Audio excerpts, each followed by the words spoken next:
지난 시간에 살펴본 다윗의 생애는 하길라 숲에서 다시 한번 사울을 살려준 다윗의 모습이었습니다. 다윗은 하길라 숲에서 엔게디 광야의 모습과 마찬가지로 사울을 없애지 않고 그를 살려주지요. 다윗이 그렇다면 왜 이러한 행동을 한 것인가? 다들 잘 아시는 것처럼 우리가 여러 번 살펴본 것처럼 사울이 하나님의 기름 부음 받은 자였기 때문이었고요. 무엇보다도 다윗이 그를 왕으로 세운 하나님을 존중했기 때문에 다윗은 이렇게 행동했습니다. 그러므로 다윗은 자신의 삶에 주어진 결정적인 순간에 하나님과 세상 앞에 변하지 않는 그리스도인다운 모습을 보여줍니다. 그런데 계속해서 같이 등장하는 사울은요, 이러한 다윗의 모습과 반대되는 모습을 보여주지요.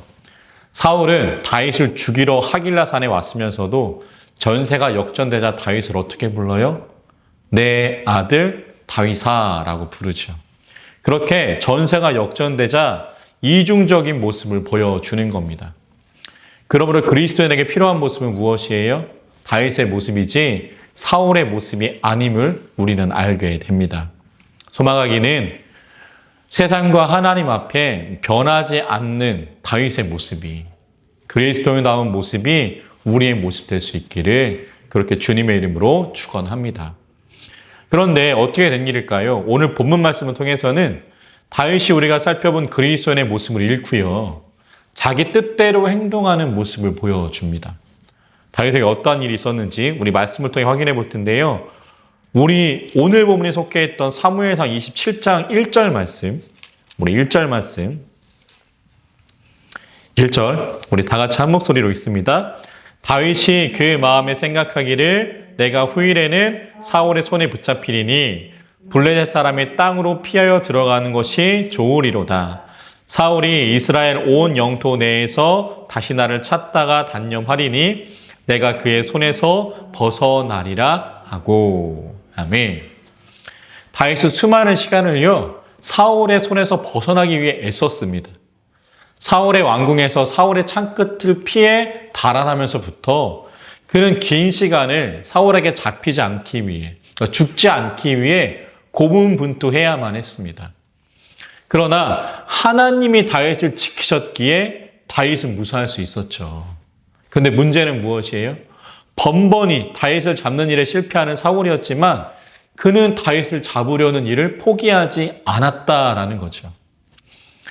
우리가 지난 수요예배 시간에 살펴본 것과 같이 엔게디에서 사울은 자신을 살려준 다윗에게 마치 자신의 왕권을 물려줄 것처럼 말합니다. 기억나시죠? 그런데 지난주, 지지난주 살펴본 하길라 산에 다윗이 숨어있다는 소리를 듣고 또 어떻게 해요?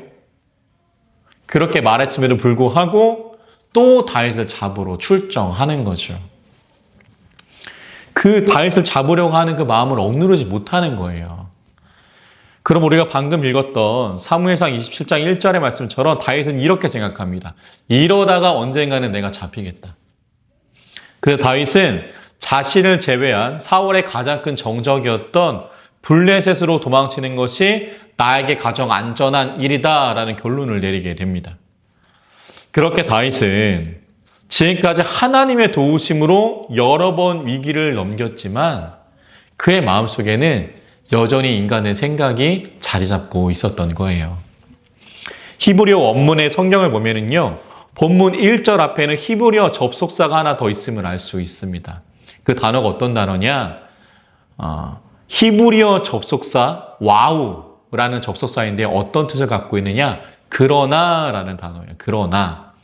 그러니까 지금까지 하나님이 다윗을 지켜주셔서 다윗이 사울의 손에 안 붙잡혔는데, 그러나 다윗은 자신의 거처를 블레셋으로 옮기기로 결정하였음을 성경이 말해주고 있는 겁니다. 그래서 다윗은요, 하나님이 그를 지켜주셔서 안전했던 건데 결국은 내 능력으로 사울의 손에 잡히지 않았던 것처럼 행동하는 거예요. 다음과 같은 결정을 내리게 되죠. 27장 2절 말씀 볼까요? 2절. 2절 있습니다. 다윗이 일어나 함께 있는 사람 600명과 더불어 가드왕 마옥의 아들 아기스에게로 건너가니라. 아멘. 그러므로 다윗은 지난번 하길라산에서 사울에게 이렇게 하소연했죠. 왜 나를 여기 살지 못하게 하냐? 왜 나를 자꾸 이방 땅으로 몰아내려 하냐? 그렇게 하소연했던 다윗이었는데요. 결국은 오늘 본문 27장에서 어떻게 해요? 자기 손으로 그 서글픈 삶을 결정해버립니다. 직접 자신의 손으로 이방인 땅인 블레셋으로 들어가는 거예요. 그리고 27장 2절의 말씀처럼 자신의 사람 600명, 4인 가정으로 환산하면 대략 2천여 명의 사람들과 함께 사울의 손을 피해 블레셋 땅 아기스 앞으로 나아갑니다. 그리고 27장 7절의 말씀처럼 대략 사글락이라는 곳에서 이제 나중에 또 살펴보겠지만 사글락이라는 곳에서 대략 1년 4개월의 시간을 보내게 됩니다. 그렇게 블레셋으로 간 다윗은 그럼 어떠한 일을 겪게 되느냐? 그 내용이 오늘 본문이에요. 오늘 본문이었던 우리 27장 8절 말씀 읽어볼까요? 8절 읽습니다. 다윗과 그의 사람들이 올라가서 구슬 사람과 기릿 사람과 아멜렉 사람을 침노하였으니 그들은 옛적부터 술과 애굽 땅으로 지나가는 지방의 주민이라. 아멘. 다윗은요 이렇게 블레셋 왕 아기스로부터 그 땅에서 살 것을 허락받게 되는데요. 그 시글락, 제가 방금 말씀드렸던 시글락이라는 곳을 거점으로 삼아서 오늘 보면 8절의 말씀을 보면은 구슬 사람, 기르스 사람, 아말렉 사람들을 침공했음을 우리는 알게 됩니다. 네, 8절 하반절에 다윗이 그들을 침공한 이유가 증언돼요. 우리 하반절에 이렇게 나와 있죠. 한번 보시겠어요? 그들은 옛적부터 술과 애굽 땅으로 지나가는 지방의 주민이라. 보이세요? 그러면 이 말씀이 왜 다윗이 침공한 이유가 되는가? 왜냐하면 지나가는 이라는 단어는 곧 침입하는 이라는 뜻을 가진 단어가 되기 때문에 그래요. 그러니까 그들은 옛적부터 술과 애굽 땅에서 이스라엘을 침입하는 지방의 주민이라는 뜻입니다. 그래서 다윗은요, 평소에 이스라엘 민족을 자주 침입하였던 이방 민족들을 8절에서 기습한 거예요. 그 결과가 어떻게 되었나 볼까요? 본문 9절 있습니다. 다윗이 그 땅을 쳐서 남녀를 살려두지 아니하고 양과 소와 나귀와 낙타와 의복을 빼앗아 가지고 돌아와 아기스에게 이르매. 아멘. 그 침공은 성공했던 것 같습니다. 그래서 많은 노획물을 거두게 되는데요. 다윗은 그 노획물을 가져가지고 자신을 블레셋 땅에 살게 해준 왕 아기스에게로 나아갑니다. 근데 본문 10절의 말씀을 보면은 아기스가 다윗에게 이렇게 물어요. 우리 10절 말씀 읽어볼까요? 10절 있습니다. 아기스가 이르되 너희가 오늘은 누구를 침노하였느냐, 누구를 공격했냐라는 거죠. 하니 다윗이 이르되 유다 네겝과 여라무엘 사람의 네겝과 겐 사람의 네겝이니이다 하였더라. 아멘. 본문 8절의 말씀 보면은요. 8절 말씀 한번 보세요. 다윗이 공격한 사람들은 누구예요? 구슬 사람, 기르스 사람, 아말렉 사람들이었습니다. 그런데 다윗이 오늘은 누구를 공격했느냐 묻는 아기스의 말에 뭐라고 대답해요? 8절의 말씀이 아니라 유다 네겝과 여라무엘 사람의 네겝과 겐 사람의 네겝이다 이렇게 말하고 있는 거예요. 그러니까 한마디로 뭡니까? 아기스에게 다윗이 지금 거짓말하고 있는 거죠. 그럼 그 이유는 무엇인가? 이스라엘의 적대적이었던 민족을 침공한 것이 아니라 유다 네겝과 여라무엘 사람의 네겝과 겐 사람의 네겝, 그러니까 자신이 속한 유다 지파 사람들을 공격해서 얻은 노획물이라고 지금 거짓말을 하고 있는 거예요. 그 이유는 뭐예요? 그러므로 블레셋 왕 아기스의 신임을 얻기 위해서였습니다. 생각해 보세요. 내가 속했던 이스라엘 민족을 침공했다 그렇게 말한다면 블레셋 왕 아기스는 어떻게 생각하겠습니까? 아, 얘가 진짜 마음을 굳혔구나. 어디에 살기로? 블레셋 땅에 살기로. 내가 이스라엘 민족을 침공해서 이것들을 얻었다라고 말하는 것은 그가 이제 그 민족에게서 완전히 마음이 떠났음을 보여주는 일이 되기 때문이죠. 그 말에 그리고 그 말에 앞서 다윗은 본문 11절에서 이러한 자신의 거짓말이 탄로나지 않도록 주도 면밀한 모습을 보여줍니다. 우리 11절 한번 읽습니다. 다윗이 그 남녀를 살려서 가드로 데려가지 아니한 것은 그의 생각에 그들이 우리에게 대어 이르기를 다윗의 행한 일이 이러하니라 하여 블레셋 사람들의 지방에 거주하는 동안에 이같이 행하는 습관이 있었다 할까 두려워함이었더라. 이게 무슨 말이에요? 다윗이 11절에서 했던 일은 뭐예요? 주도 면밀한? 앞선 본문 9절의 말씀처럼 그가 실제로 침입한 민족의 사람들을 하나도 남김없이 어떻게 했다고요? 생명을 빼앗았다고요. 왜요? 나중에라도 내가 지금 아기스에게 거짓말하고 있잖아요. 이 거짓말이 탄로나면 안 되니까 모든 사람들을 없앰으로 그 입을 다 막아버린 겁니다. 그러므로 다윗이 이스라엘 민족을 침공하였다라는 말에 아기스는 다음과 같이 흡족해하며 말해요. 생각해요. 본문 12절. 있습니다.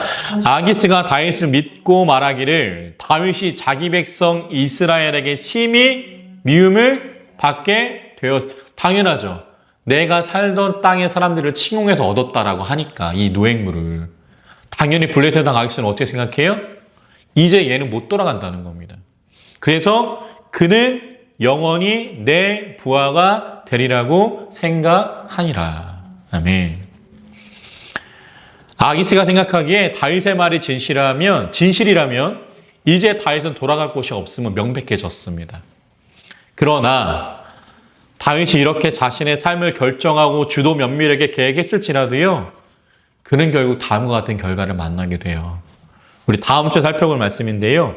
28장 1절 2절 말씀 볼까요? 28장 1절 2절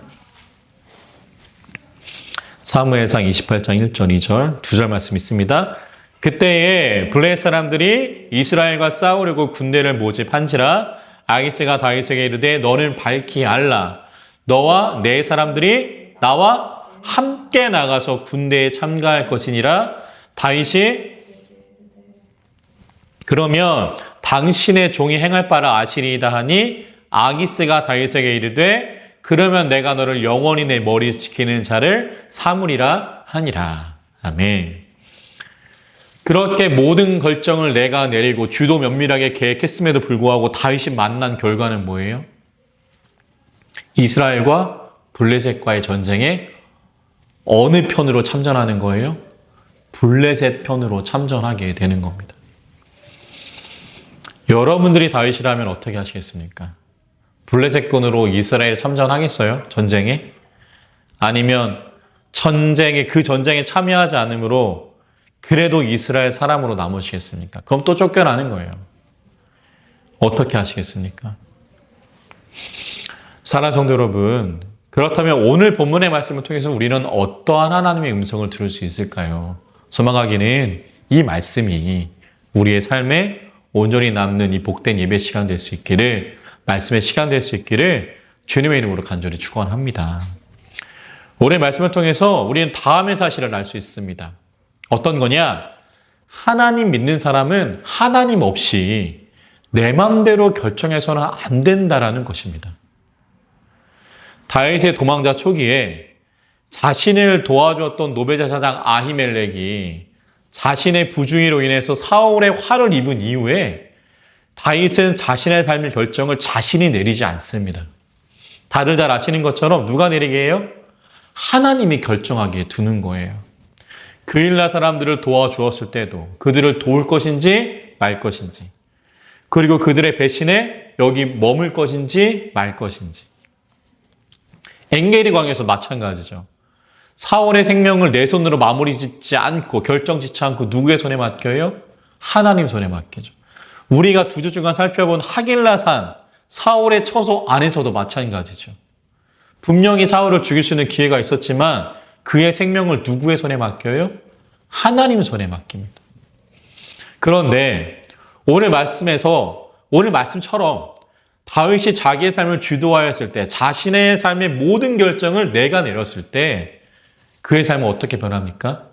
거짓된 삶이 되었고요. 더 나아가 피할 수 없는 삶의 역경을 만나게 됩니다. 때때로 이런 분들 보게 되죠. 다윗처럼 내가 모든 걸 결정해도, 하나님 없이 결정해도 다 잘 되던데? 그런데 그게 정말 잘된 일일까요? 누구에게 잘된 일입니까? 날까요? 하나님일까요? 그 기준이 누굴까요? 오직 나의 관점에서만 잘된 건 아닐까요? 하나님 보시기에도 잘된 일일까요? 사랑하는 성도 여러분, 오늘 다윗의 삶이 말하지 않습니까? 하나님 없이 내가 내리는 모든 삶의 결정, 물론 잘 될 수 있죠. 하지만 마지막까지, 끝까지 하나님 앞에 설 때까지 잘 되기는 어렵다라는 것을 오늘 다윗의 삶이 우리에게 말해 줍니다. 결국 내가 결정해도 잘 되더라 라는 삶은요, 하나님은 내 삶의 주권자가 아니라 내가 필요할 때만 나를 도와주는 분임을 인정하는 모습이 돼버립니다. 사랑하는 성도 여러분, 그렇다면 우리의 삶은 어떠할까요?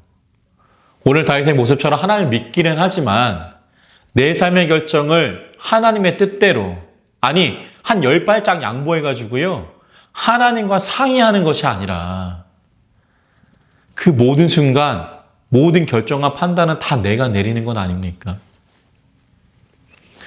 다윗의 모습처럼 내가 모든 것 다 결정하고 하나님께서는 나의 일에 조력자가 되어달라고 말하는 모습 아닐까요? 소망하기는 그 모습이 아니라 하나님이 조력자로 끝나는 것이 아니라 하나님이 우리의 주인 될 수 있기를 소망합니다. 물론 하나님은요, 우리 삶을 도와주시는 분이기도 해요. 그런데 그것은 언제나 그분이 우리의 삶의 주권자심을 우리가 고백할 때입니다. 모든 것 다 내가 결정하고 하나님 도와주십시오가 아니라 하나님 내 주인이오니 나를 도와주십시오 라고 말할 때 그분은 진정 우리의 조력자가 되어주시는 거예요. 소망하기는 오늘 말씀에 나오는 다윗의 모습이 아니라 하나님을 나의 주권자로 인정하며 우리의 삶의 결정을 하나님과 함께 하실 수 있는 우리가 될 수 있기를 주님의 이름으로 간절히 축원합니다.